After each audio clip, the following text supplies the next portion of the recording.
తల్లిదండ్రులు కావాలని మీ కలని నిజం చేసుకోండి. 49 లో ఫ్రీ అల్ట్రాసౌండ్ స్కాన్ మరియు ఫ్రీ స్పెషలిస్ట్ కన్సల్టేషన్. కేవలం 999 కి fertility assessment package, AMH test మరియు వీర్య పరీక్ష. ఇప్పుడే కాల్ చేయండి 8977738819. 49 అంటే సంతానం, 49 అంటే సంతోషం.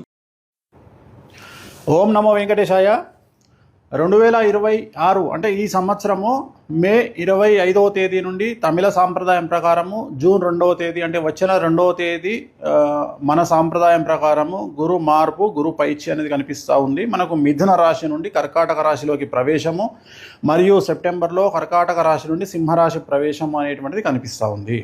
సో దీనికి సంబంధించి గురువు అతిచారంలోకి వెళ్తూ ఉన్నాడు. గత వీడియోలో నేను చెప్పినట్టుగా పెను సంచలనాలు నమోదయ్యేటువంటి అవకాశాలు కనిపిస్తున్నాయని చెప్పడం జరిగింది. దాని ప్రకారమే గత 5 రాష్ట్రాల ఎన్నికలను కనుక గమనించినట్లయితే బెంగాల్ మరియు తమిళనాడు కాంట్రవర్సీస్ మనం చూస్తూ ఉన్నాము. సో విజయ్ జాతకరీత్యా అలాగే విజయ్ త్రిష కాంబినేషన్ కనుక తీసుకున్నట్లయితే వాళ్ళ కాంబినేషన్ ఏకనాడి కాంబినేషన్ అయ్యింది. కాబట్టి ఒకవేళ త్రిష లేకుండా ఉంటే విజయ్ యొక్క రిజల్ట్ వేరే రకంగా ఉండేది.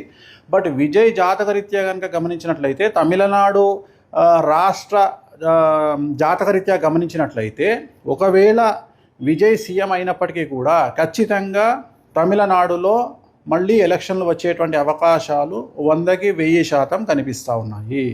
అంటే రాజకీయ ప్రభుత్వ అస్థిరత అనేటువంటిది తమిళనాడు రాష్ట్రంలో ఖచ్చితంగా కనిపిస్తూ ఉంది గురువు మార్పు వల్ల. ఎందుకంటే గురువు మారినటువంటి రాశిని బట్టి తీసుకుంటే, రాష్ట్రం యొక్క రాశిని బట్టి తీసుకుంటే పెను సంచలనాలు ఆ గురువుకు సంబంధించినటువంటి రాష్ట్రాలలో ఏర్పడేటువంటి అవకాశాలు కనిపిస్తూ ఉన్నాయి. దాని కారణం చేత తమిళనాడు రాష్ట్రంలో ఖచ్చితంగా మళ్ళీ తిరిగి ఎలక్షన్లు వచ్చేటువంటి అవకాశం కనిపిస్తూ ఉంది.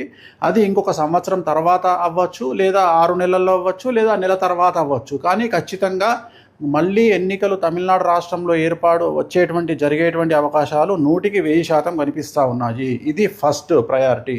రెండవది, పశ్చిమ బెంగాల్ రాష్ట్రానికి సంబంధించి ఒకవేళ బీజేపీ ప్రభుత్వం ఏర్పాటు చేసినా కూడా మళ్ళీ ఖచ్చితంగా రాష్ట్రపతి పాలన విధించేటువంటి అవకాశాలు కనిపిస్తూ ఉన్నాయి. ఇక మీదట మమతా బెనర్జీ జాతకంలో తిరిగి ఎన్నికలలో పోటీ చేసి మళ్ళీ ముఖ్యమంత్రి అయ్యేటువంటి యోగము మమతా బెనర్జీ జాతకంలో కనిపించడం లేదు. కానీ బెంగాల్ జాతకంలో, పశ్చిమ బెంగాల్ జాతకంలో, రాష్ట్ర జాతకంలో ఖచ్చితంగా మళ్ళీ ఈ ఎన్నికల్లో గెలిచినటువంటి పార్టీ అంటే బీజేపీ పార్టీ ప్రభుత్వాన్ని ఏర్పాటు చేసినా కూడా ఖచ్చితంగా రాబోయే సంవత్సరంన్నరలో ఖచ్చితంగా రాష్ట్రపతి పాలన విధించేటువంటి అవకాశాలు కనిపిస్తూ ఉన్నాయి.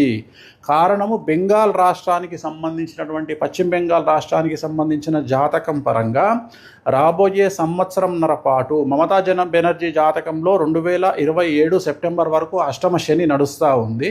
సో ఖచ్చితంగా అలాగే రాష్ట్ర జాతకరీత్యా 2027 సెప్టెంబర్ వరకు అర్ధాష్టమ శని నడుస్తూ ఉంది.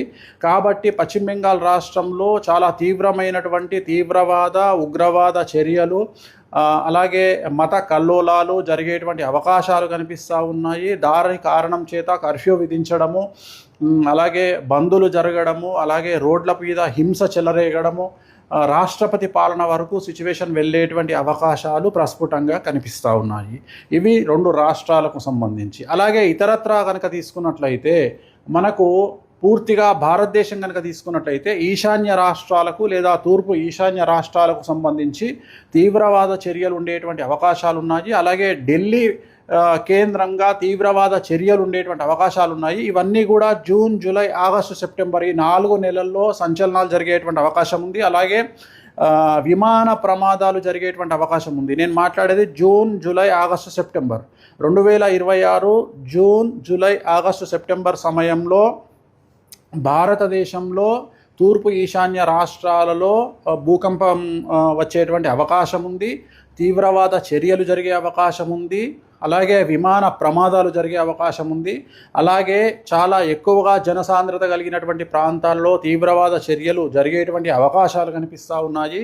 అలాగే ఈ 4 నెలల్లో 2026 జూన్, జూలై, ఆగస్టు, సెప్టెంబర్ సమయంలో విమాన ప్రమాదాలు జరగడము, ప్రముఖ వ్యక్తి విమాన ప్రమాదంలో చనిపోవడము, లేదా ఈ 4 నెలల్లో ప్రముఖ వ్యక్తి, అది సెలబ్రిటీ, రాజకీయాలు అవ్వచ్చు, సినిమా అవ్వచ్చు, ఇంకోటి అవ్వచ్చు, కాంట్రవర్షియల్ డెత్ ఉండేటువంటి అవకాశాలు ఉన్నాయి. సో ఇవన్నీ కూడా ఈ సందర్భంగా ప్రత్యేకించి జరిగేటువంటి అవకాశాలు ఈ ప్రత్యేకమైనటువంటి జూన్, జూలై, ఆగస్ట్, సెప్టెంబర్ 2026 సంవత్సరంలో ఈ 4 నెలల్లో జరిగేటువంటి అవకాశాలు ఉన్నాయి. అలాగే తెలంగాణ రాష్ట్రంలో రాజకీయ సంచలనాలు లేదా తెలంగాణ రాష్ట్రంలో ప్రముఖులు జైలు పాలవ్వడము లాంటి సంఘటనలు కూడా ఈ 4 నెలల్లో గోచరిస్తూ ఉన్నాయి. అలాగే ఈ సంవత్సరం కనుక తీసుకున్నట్లయితే ముఖ్యంగా వ్యక్తిగతమైనటువంటి అంశాల జోలికి వచ్చినట్లయితే నేను ఇంతకు ముందు నుండి సంవత్సరం నుండి చెప్తా ఉన్నా గురువు అతిచారంలోకి వచ్చినప్పుడు సంచలనాలు ఉంటాయని. సో ADCMSLI అనేటువంటి లెటర్లతో ఉండేటువంటి వాళ్లకు సమస్యలు ఉండబోతా ఉన్నాయి, ఇంక్లూడింగ్ T. సో ఈ లెటర్లతో ఉండేటువంటి వ్యక్తిగతమైనటువంటి జాతకులకు, అలాగే సింహరాశి, మీనరాశి, మేషరాశి, కుంభరాశి వాళ్లకు విపరీతమైన సమస్యలు ఉండబోతున్నాయి. అలాగే విమాన ప్రమాదాలు, తీవ్రవాద చర్యలు, విపత్తులు అనేటువంటివి ఈ సంవత్సరం కనిపిస్తూ ఉన్నాయి. ఈ నెల 25వ తేదీ మే 25, 2026 నుండి దీని ప్రభావం అనేటువంటిది మన దేశం మీద కనిపించే అవకాశం ఉంది. అలాగే ప్రకృతి టోటల్ ప్రపంచాన్ని తీసుకున్నట్లయితే ఒక పెద్ద ప్రముఖ వ్యక్తి, ప్రపంచానికి సంబంధించినటువంటి ప్రముఖ వ్యక్తికి సంబంధించినటువంటి నిష్క్రమణ అంటే డెత్ అనేటువంటిది కనిపిస్తూ ఉంది. అది కాంట్రవర్షియల్ అవ్వచ్చు, నార్మల్ అవ్వచ్చు. సో ఇది ఓవరాల్గా చాలా సంచలనమైన ప్రిడిక్షను. రాబోయే కాలంలో గురువు వల్ల ఈ సమస్యలు రాబోతూ ఉన్నాయి. ఓం నమో వెంకటేశాయ.